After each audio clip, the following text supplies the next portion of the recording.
Welcome to Doing, Being, Thinking, Dialectical Behavior Therapy skills for making a life worth living. I'm your host, Eric Nykamp, a therapist and clinical director at the Grand Rapids campus of Adolescent and Family Behavioral Health Services, a mental health practice with campuses throughout the great state of Michigan. Hello, everybody. Welcome to Doing, Being, Thinking, a podcast exploring the what, when, and how of using dialectical behavior therapy skills for making a life worth living. My name's Eric. I'm a DBT therapist and one of the clinical directors at Adolescent and Family Behavioral Health Services. And in today's episode, we're going to be talking about wise mind. And joining me today for this conversation is my friend Erin, who is one of our telehealth therapists at Adolescent and Family. How are you doing this morning? I'm doing great. How are you? Pretty good. And your daughter's doing great too? She is. She's sick right now, but she's powering through it. She's teething. All right. Well, today we're going to talk about wise mind, and let's kick it off by asking this question. What exactly is wise mind when people say, oh, wise mind in DBT? What is that? So to me, it's kind of like our clearest form of mind. It's when our thoughts and emotions kind of intersect in a positive way, where I can feel what I feel, but I'm also not going to do anything stupid. Yes.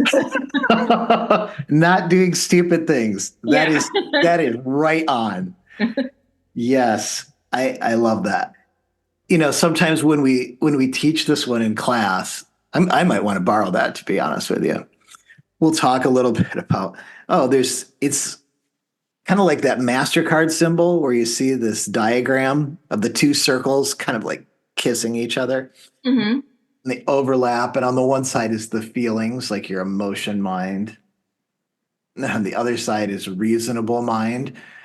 And then in the middle is wise mind. Mm-hmm. I like the idea, like wise mind is the thing that keeps you from doing something stupid. That's pretty good. Mm-hmm. Yeah. So let's jump into those three phases of mind a minute, just to give people who aren't really familiar with DBT an idea of what those are. Let's start with emotion mind, because you kind of led with that one a little bit. Yeah. What's emotion mind like? Emotion mind is where we're thinking through we're emotional, we're impulsive, we're irrational.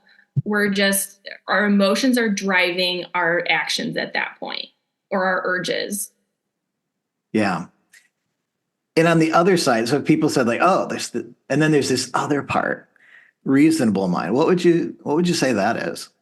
That's when we're kind of purely logic. We're thinking very factual. Again, like matter of fact stuff. I have a client that thinks very much in logical mind and reasonable mind, and they don't really consider other people's feelings. So they're very factual about things. Yeah. So wise mind takes the best of both of those to make a decision. Sometimes I hear people, I don't know, do you hear this when people come in your office? Do they ever feel like their emotions are the problem? Yes. Yes. And they constantly say, especially people in DBT, I feel like I'm doing it wrong. Yes. Doing DBT wrong. Right. What are some of those emotions that people have the most trouble managing? Oh, anger is a big one. Yeah. I think also just I guess the one popping up in mind because of conversation I've recently had is revenge. Yes. Yeah, that's a big one. But I mean, that's, part of anger. Yeah. But it's also part of feeling sad, like wanting someone to feel what you're feeling, the intensity of what you're feeling. Mm-hmm. I have a number of people that they also have fear. Fear ends up being this driver sometimes, that when I feel afraid, I make these decisions that I haven't thought through all the way. And then I end up making it worse. And I end up having a lot of regret later. Mm-hmm. And so they're like, I want to avoid a regret, but I also need relief from the the anxiety or the fear that I'm feeling. You have to figure out how do I find a place between those two extremes.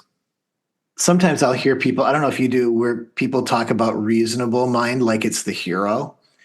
Yeah. And I like to remind people, like, would you ever want to work for a boss who doesn't care about feelings? Like, what would that be like if you Right. worked for somebody that didn't have any care for feelings? They're like, oh, that would be terrible, right? Or what if you had to go in front of a judge that never took what you're going through or what you might feel afterwards into account? They just said, like, okay, if you did the crime, you do the time. Yeah. Or it doesn't take into account humanness, right? Right.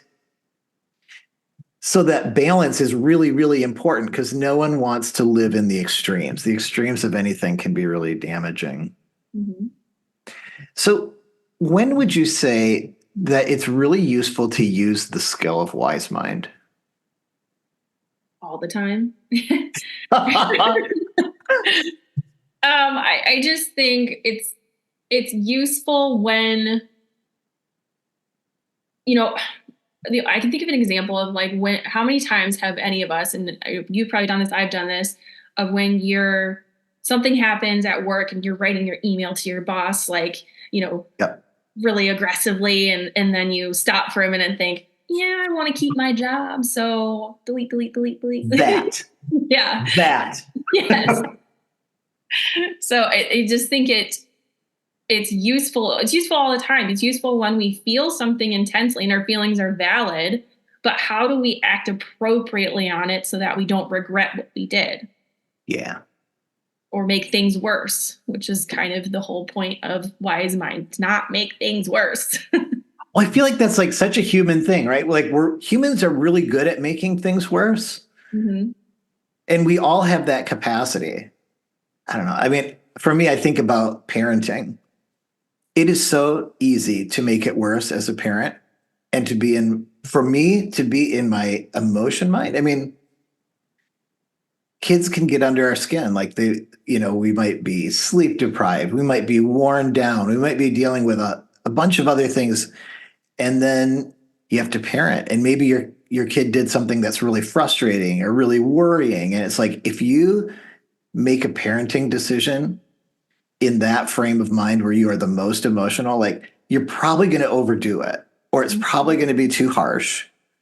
Or the other extreme, you might just give up and not parent. And either one's going to make it worse. What you need to do is to kind of be like the best version of yourself. And wise mind is like the best version of yourself, the version that cares and the version that's looking at the facts of the situation. Mm-hmm. And it's so hard to hit that note. Oh yeah. It's also possible. Yeah. It's really, really tough in parenting. Yeah. We had our first, with our daughter, our first Target meltdown. Oh, did you? Yeah, that was fun. uh, and I like the example you used about emailing. Like for me, it's texting. Mm-hmm. Where like what's going through my mind is I really need to let this person know what I think. Mm-hmm. And I don't know if you ever do this, but for me, if I'm in emotion mind, those texts are going to be pretty long. Oh yeah. And if I'm sending a long text, like I've been learning from making a number of mistakes on this one. Long texts are almost always a red flag for emotion mind. Yes. And it's like, okay, copy that, put it into the notes app. Do not send that thing. And maybe let somebody else read it over or look at it the next day. Yeah. Like, what do I really want to send that? I had this client once tell me they called it lawnmower conversations. When you're like, it's basically stewing. When you're on the Mm. lawnmower and you're just thinking like, I'm gonna say this and I'm gonna do this. And you're having a conversation with yourself. And it's almost like once you're done, then you're ready to go into the ring and go for it. Kill them. Yeah. Right? Oh, man. I, I think those are great examples of when we want to use those skills, when we want to be wiser than our impulses might be setting us up to behave. Mm-hmm. It's so hard. I mean, there's hundreds of examples of when you want to be wiser.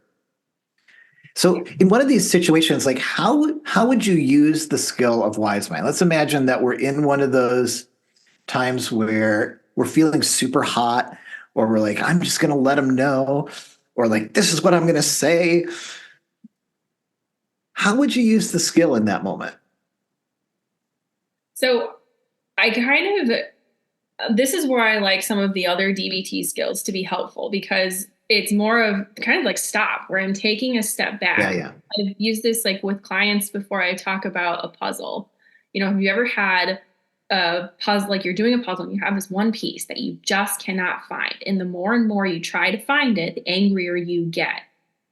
And you still can't find where it goes. And the only way you can get past it is if you walk away from it, do something else, and then when you come back, suddenly you find where that goes. Because That's great. that's kind of what I think of when we need to use wise mind. Of sometimes we just, the more and more we try, we think, we overthink something or harp on it too long, or we're just trying to fit this puzzle piece when it's just not working right now. We're just not in the right frame of mind. So we have to step away from it and then come back, and then we'll be in a clearer frame of mind. That's really good. I mean, and this is one of the things with DBT is that there's so many ways to do it. There's not like one right way. So if you're listening to this and thinking like, oh, I want to do it the one right way, there's dozens and dozens of right ways. Yeah. I had Well, a client last night that I was actually talking to, and they were starting a new job and they were really stressed about it. yeah. And they kept overthinking. They're in the emotional mind of having so much anxiety about it. Like, did I make the right decision? Am I going to hate this job? Am I going to hate my life doing this job? I kind of used it as um, like a stoplight. I was like, okay, so in when you're thinking in your emotional mind, it is red light. I shouldn't have done this. This is a bad idea. I'm too anxious about it. And then when you're thinking logical mind, we're checking those facts. We're thinking of, okay, like I haven't even started the job yet. You know, there's still, I need to give it a chance. I know the boss seems really like unorganized, but maybe like it'll get better. We want to be in wise mind where it's approach with caution, yellow light. I want to consider my emotions. They're there for a reason. I want to trust my gut, but I don't want to discount the facts either. I want to use those together.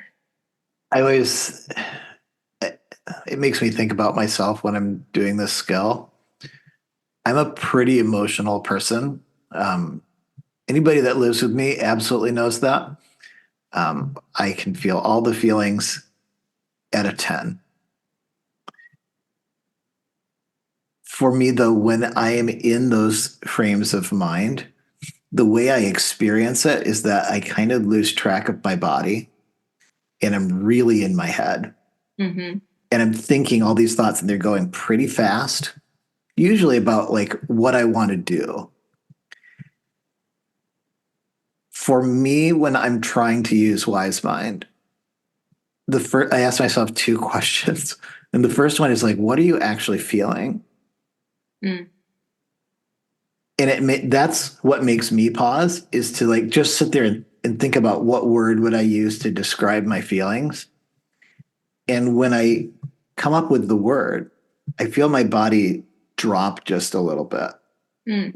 The energy comes down just a little level and I can feel it. And then I ask my next question to myself, like what are the facts? And it might be acknowledging what's making me frustrated, but to actually just think through like what do I actually know? Mm-hmm. one of the other questions is like, is there another explanation that would also make sense? Sometimes I might go there, but the wise mind is like, what do I want to do knowing that I am frustrated or I'm feeling afraid or I'm feeling really sad? What would make it worse and what might make it better? Mm-hmm. You know, it's so interesting when we're in that emotional mind, how much our brain abandons facts. Right? I mean, I think I read it somewhere, like when we're in like such intense emotion, it literally turns off our ability to problem solve. Absolutely. It's like trauma brain, right? Yeah. And our brain is literally set up to keep us alive. So it's like those impulses, they really make sense in a dangerous situation. It'll keep you alive. You will react to save your life, but so many of our problems in the 21st century are not those kinds of problems. Right. But we still have the gut reaction that would get us those sorts of responses. Mm-hmm. Yeah. It's a powerful thing. Mm-hmm. It's such a, what I love about this is it's simple, like the, just in explaining it and everything, but it's so effective. Yeah. Even using it, like when I first came to, this practice and started learning about DBT and stuff, I mean, this is probably one of the skills that I use daily. Yeah. How do we act to keep in line with our values? Mm-hmm. How do we act in a way that helps us become the person we're wanting to be, or Mm-hmm. what's in keeping with our goals? All those kind of things is it's so important, right? To feel good about yourself, to do things that are effective.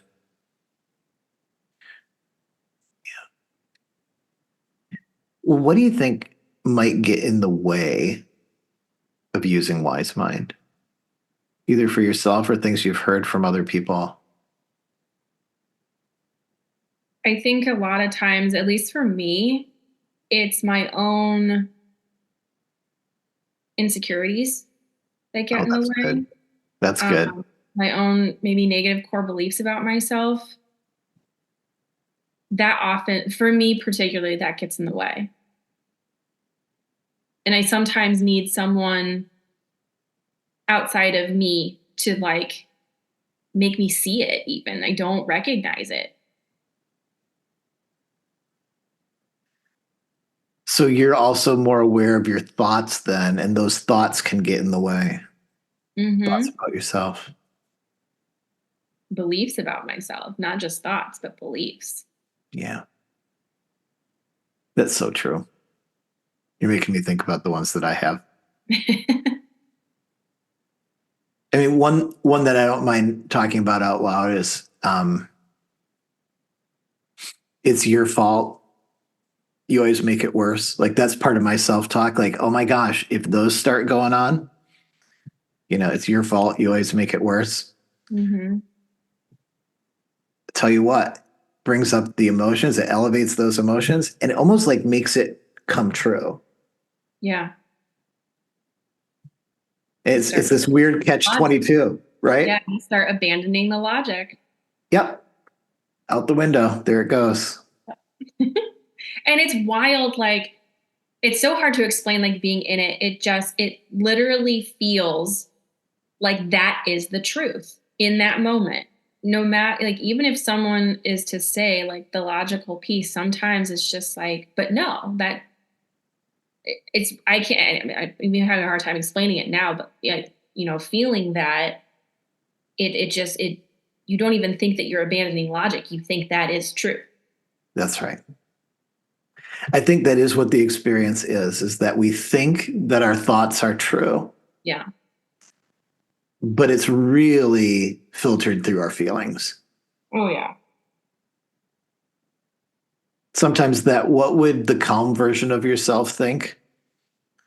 Mm-hmm. It's like this little way of jumping over that, but you're absolutely right. Yeah.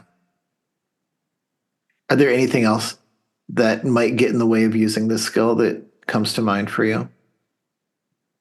I always tell my clients about, like, there's 3 questions we always ask ourselves. That is, am I in the right frame of mind? I mean, that's obviously if we're not in wise mind. Is it the right time? Mhm. Or is it is it the right setting? So I think sometimes that gets in the way of us being able, like, if I'm in the middle of a heated argument, I'm not going to be very effective in using wise mind. If I'm in it, I think that gets in the way. I have to step away to clear my head. Yeah, that's really good.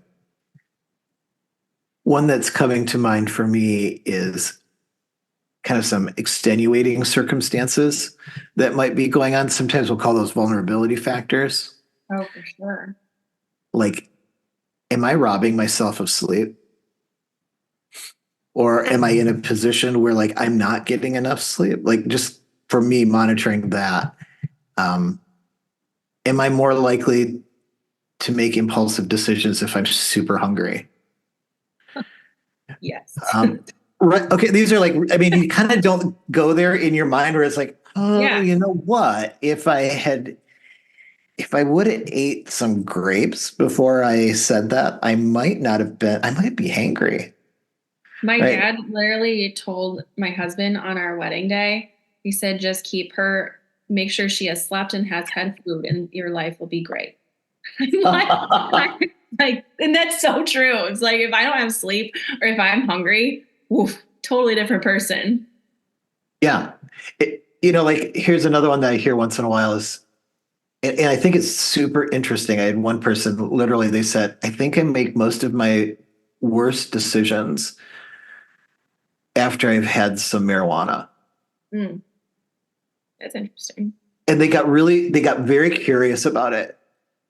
And they said, I wonder what would happen if I didn't use marijuana to go to sleep at night. Because they noticed that they were having arguments right before bed. And they're like, you know what? I can access my reasonable mind much easier when that's not in my system. And it was their own discovery, but it was this really useful thing. They were like, I actually make better choices. I was using it to kind of control my mood, help me sleep, not worry. But what I like is that I'm making better decisions. And that sort of outweighed it. Hmm. That was a really interesting insight. Yeah. I mean, and when you find the thing that makes it better, you kind of feel like a rock star for a minute. Like Oh, yeah. it's such a cool moment. Hmm. I think even for me personally, like, when I started realizing how much stress impacts my life, and then kind of similar to that client, just recognizing I've got to change the way that I deal with stress. Yeah. This is affecting so many areas of my life. Yeah. It's making me incapable of using my wise mind. I completely agree. Sometimes it's things like I need to add joy into my life. I need to schedule it. Things that really work. Because you're right, stress is going to come with life, but how do you manage it or how do you cut down where you can cut down? Yeah. I mean, there's so many things, right? But that's a great list. Hmm. As we wrap up here, how does using Wise Mind help us make a life worth living? I mean, can even just imagining, even like thinking of that just right now, I automatically felt like my whole demeanor feel relaxed, right? Right? And Yeah, just, yeah, yeah, yeah. I were able to think in a clear mind all the time. Oh my God, life changing. Completely. I mean, Completely. there's not, I think you live in less regrets. And that doesn't mean you're making perfect decisions all the time, but just being aware of the decisions you're making. because when we're in emotional mind, I don't think we're fully aware of the decisions we're making because we're impulsive. Mm-hmm. So to be able to have that consciousness of even understanding there's consequences to decisions too, but understanding what those are and being able to be okay with that and deal with that, prepare for that. It's so relieving. Yeah. Than thinking, oh God, what did I just do? And now I've got more problems on my plate. Yeah. I think a little bit about that living according to your values or living in a way that you're happy with yourself. Mm-hmm. One of my favorite things about being a therapist is working with people when they make that first use of wise mind. And it's like the light bulb goes on and they have hope for the first time that something could be different. I mean, some of the things that people come in for DBT is like, self-harm or, just having super disrupted relationships from ways of handling feelings, which I can relate to. I'm like, man, I absolutely can make relationships worse or, feel like doing dramatic things. That seems so human. Mm-hmm. And to all of a sudden recognize if I do this, if I live according to my values, I did it 1 out of 10 times this week. I bet I could get that to 2 out of 10 Mm-hmm. with a little bit of work, and noticing I don't always make it worse. And it changes how you think about yourself. You think of yourself as a person who's getting better and not as a person who always makes it worse. Right. And that changes everything. Absolutely. And it's just really cool to kind of sit in the passenger seat and watch people start to make the changes that they really want to make and have felt stuck making for so long. Yeah. Well, and feeling that they do have control over that. I think so many people come in feeling that their emotions control them rather than the other way around. Yeah. Well, Erin, I really enjoyed talking with you about Wise Mind today. This was fun. Yeah, I had a great time. Yeah, I did too. So for everybody listening, we hope that this episode helps you understand a little bit more about Wise Mind too. I hope this was fun to listen to. We had fun doing it. While it can take a lifetime to master any skill, with practice, it will get progressively easier over time. We hope that all of you continue doing, being, and thinking in wise ways on your way to making a life worth living. We'll see you next time. Thanks for listening. Thanks for listening. Doing, Being, Thinking is an educational podcast about dialectical behavior therapy and is not intended as a substitute for therapy. This is a podcast outreach of adolescent and family behavioral health services offering both in-person and telehealth therapy to children, teens, and adults throughout Michigan. If you are a Michigan resident and want to get started with therapy, including DBT, children's DBT, or other evidence-based therapies, please contact us at 616-719-0194 or find us on the web at www.adolescentfamilybhs.com.